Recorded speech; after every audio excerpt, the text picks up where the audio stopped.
سورہ قاف کا دوسرا رکوع۔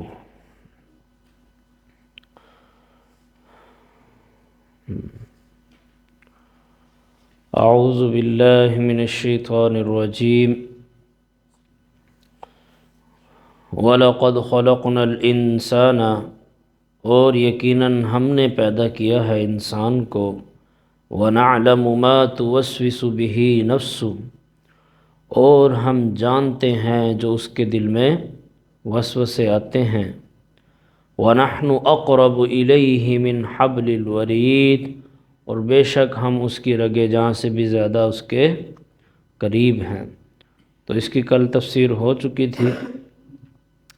اِذْ يَتَلَقَّى الْمُتَلَقِّيَانِ، اور جب لکھتے ہیں دو لکھنے والے، عن الیمین و عن الشمال، دائیں اور بائیں جانب، قعید، بیٹھے ہوئے، یعنی دونوں کندھوں پر ہمارے فرشتے موجود ہیں جو نیکیاں بھی لکھتے ہیں اور برائیاں بھی لکھتے ہیں۔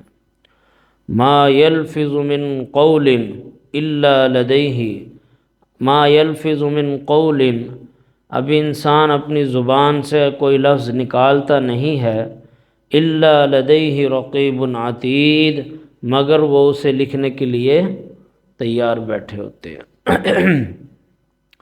تو اللہ رب العالمین نے یہ انسان کی دنیا کی زندگی کی حقیقت بتائی ہے کہ پہلے تو بتایا کہ ہم نے اسے پیدا کیا ہے، دوسرا یہ بھی بتایا کہ ہم نے اسے پیدا کرنے کے بعد ایسے ہی نہیں چھوڑ دیا، اور نہ ہی ہم اس کے خیالات سے غافل ہیں، ہم اس کے دل میں اٹھنے والے وسوسے خیالات سب سے واقف ہیں۔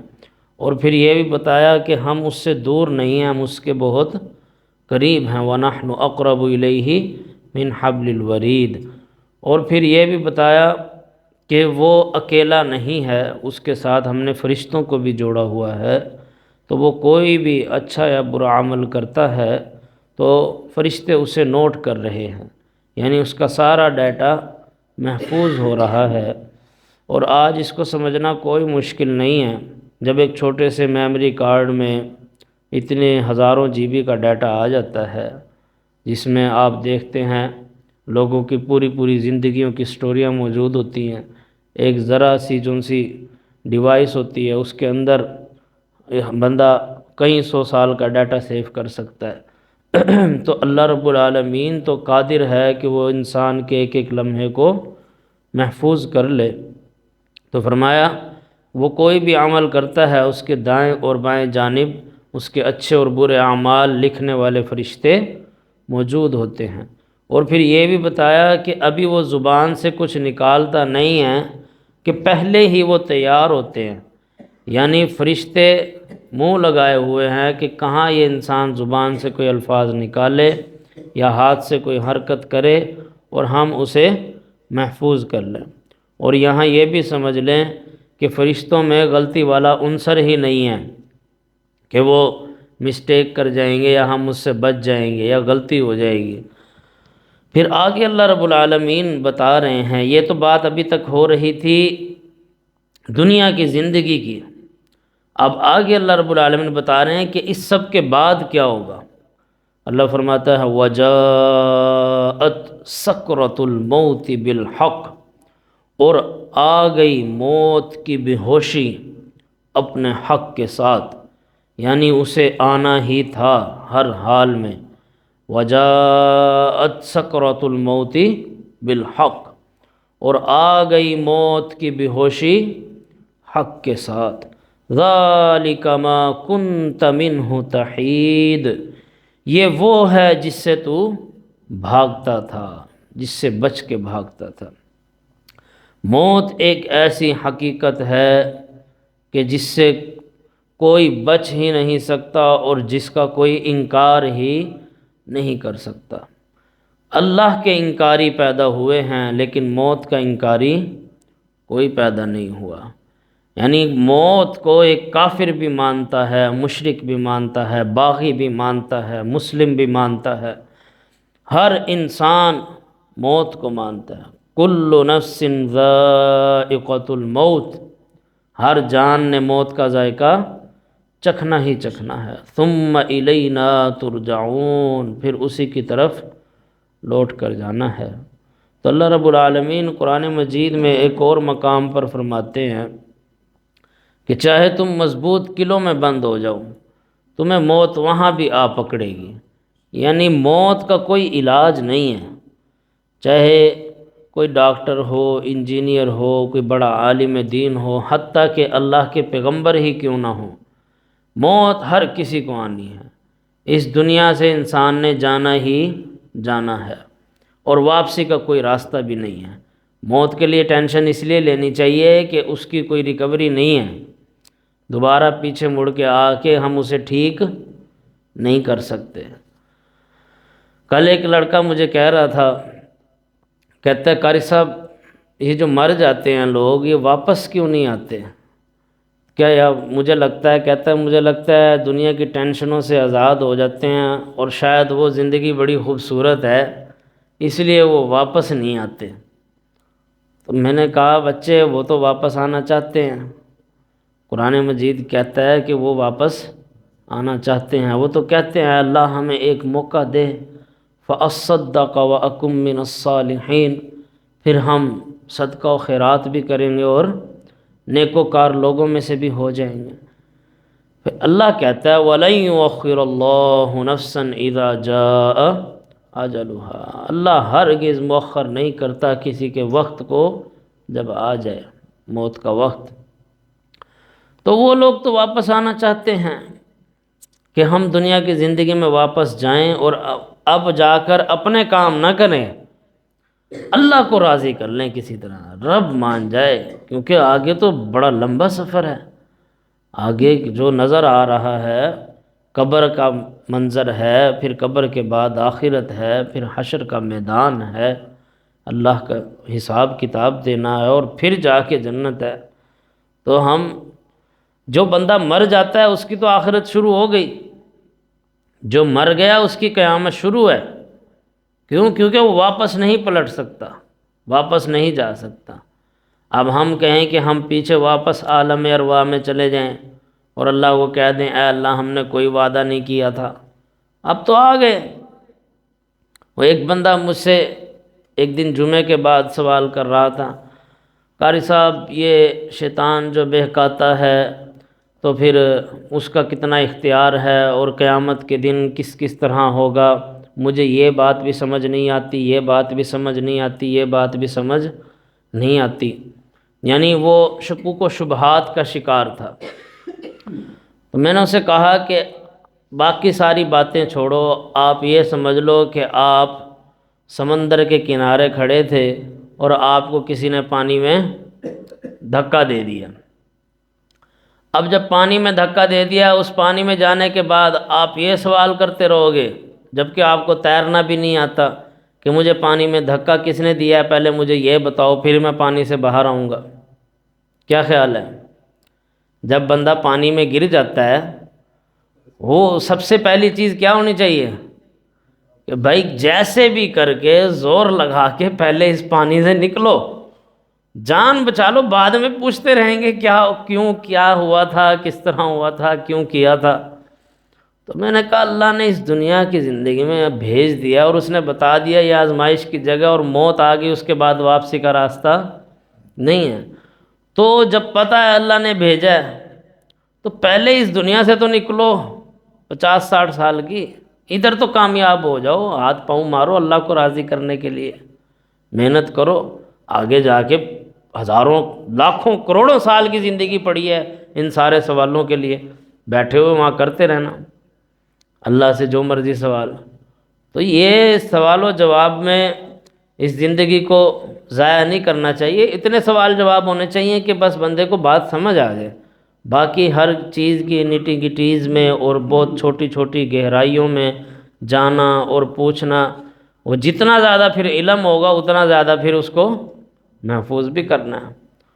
تو اللہ تعالیٰ کا تعارف ہو گیا ہے اور اللہ کو آپ پہچانتے ہیں، بس اس کو راضی کرنے میں لگ جائیں اور ان اعمال پہ فوکس کریں جن سے اللہ راضی ہوتا ہے۔ مختصر سی زندگی ہے، آگے بہت بڑی زندگی پڑی ہے، قبر کی زندگی ہے، پھر حشر کا میدان ہے، اور پھر آخرت کی زندگی ہے، وہاں محفلیں لگاتے رہنا، پوچھتے رہنا۔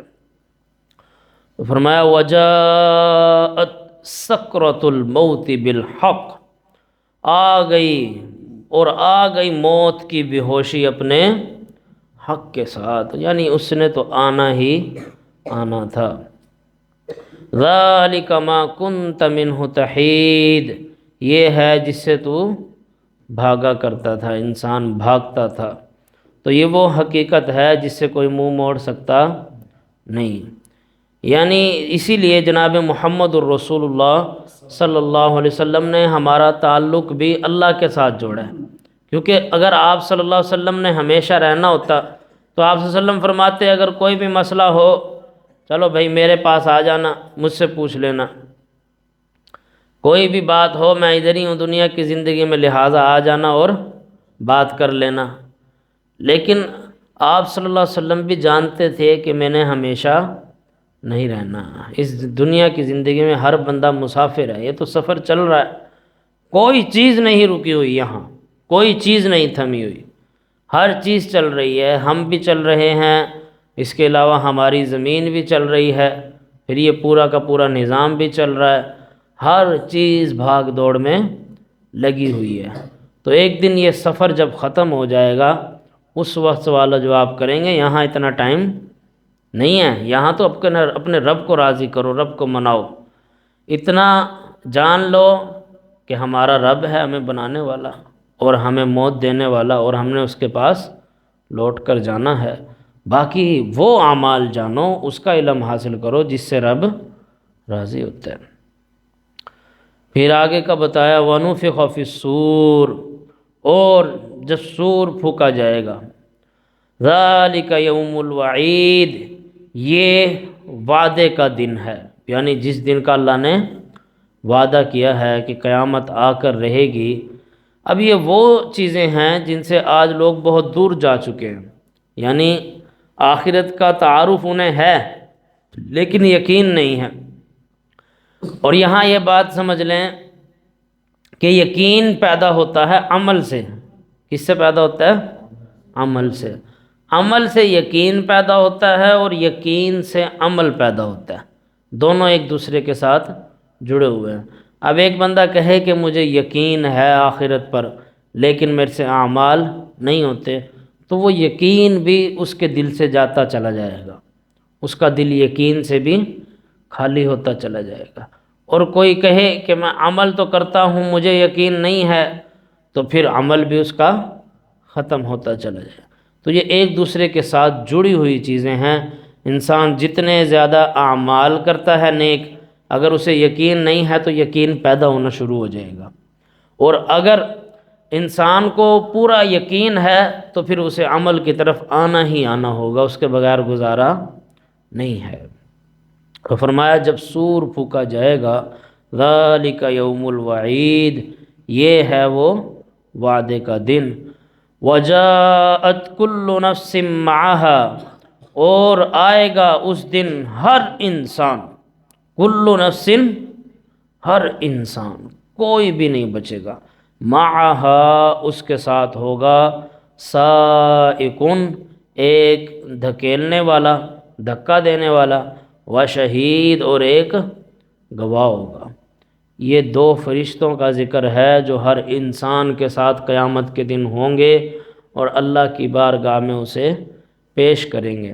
ایک کہے گا چل بھائی آگے ہو، یہاں قدم جما کے کھڑے ہونے کی ضرورت نہیں ہے، چل آگے چل، وہ اس کو دھکا دے گا، اور دوسرا ہوگا اس کے ہر عمل پہ گواہ، اس نے جو بھی اعمال کیے ہیں وہ اس کی گواہی دے گا، یعنی کوئی بچ ہی نہیں سکتا۔ آج ہم ایک فرشتے کا مقابلہ نہیں کر سکتے، وہاں تو بھائی فرشتوں کی ڈیوٹیاں لگی ہوئی ہیں، ایک اللہ کی بارگاہ میں پیش کر رہا ہے، دوسرا گواہ بن رہا ہے، تو وہاں اللہ کی بارگاہ میں پھر انسان پیش ہوگا۔ تو یہ جو سور پھونکے جانے کا یہاں ذکر ہے، یعنی جب سور پھونکا جائے گا تو قبروں سے لوگ اٹھ کھڑے ہوں گے اور اپنے رب کی طرف دوڑ لگا دیں گے، یعنی اس وقت انسان کے اختیار میں ہاتھ میں کچھ بھی نہیں ہوگا، ننگے بدن، ننگے جسم، ریتلی زمین ہے، کوئی سائبان نہیں ہوگا، اور فوراً بھاگتے ہوئے اپنے رب کی طرف دوڑ لگا دیں گے۔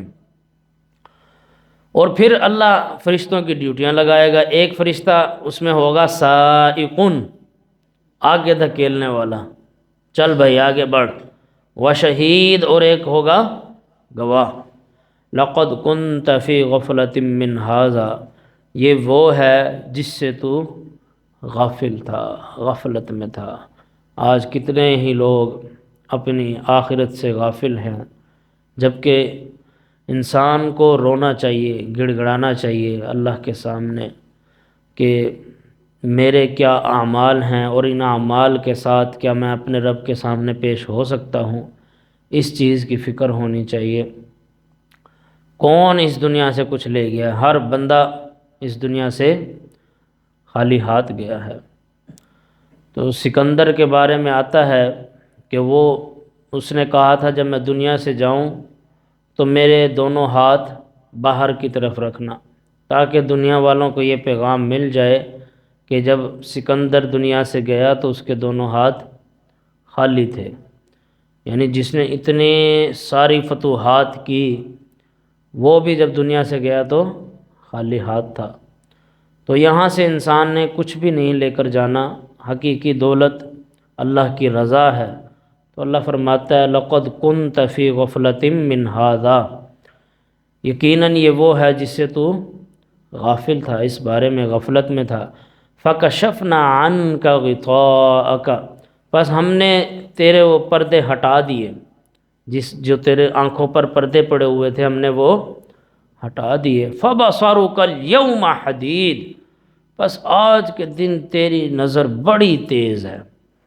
یعنی جن چیزوں کے بارے میں تو سوال کیا کرتا تھا، جن چیزوں کے بارے میں کہتا تھا میں نے تو کتاب نازل ہوتے نہیں دیکھی، میں نے تو حشر کا میدان نہیں دیکھا، میں نے تو جنت نہیں دیکھی، میں نے تو جہنم نہیں دیکھی، میں نے تو آخرت کا دن نہیں دیکھا، میں نے دوبارہ اٹھائے جانا نہیں دیکھا، جن جن چیزوں کے بارے میں شکوک و شبہات تھے، جو چیزیں پردے میں تھی، اللہ کہتا ہے فَكَشَفْنَا عَنْكَ غِطَاءَكَ، بس ہم تیرے پردے ہٹا دیں گے، ہم نے تیری آنکھوں سے پردے ہٹا دیے۔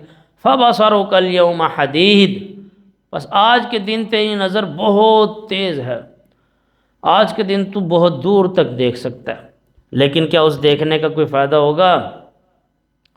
اس دیکھنے کا فائدہ تو تب ہوگا نا جب بغیر دیکھے ایمان لائے ہوں گے، بغیر دیکھے اعمال کیے ہوں گے، تب اس کا فائدہ ہوگا۔ تو ہاں بھائی اتنا سبق بہت ہے، تو باقی انشاءاللہ کل پڑھیں گے، یہ سبق آپ نے یاد کرنا ہے۔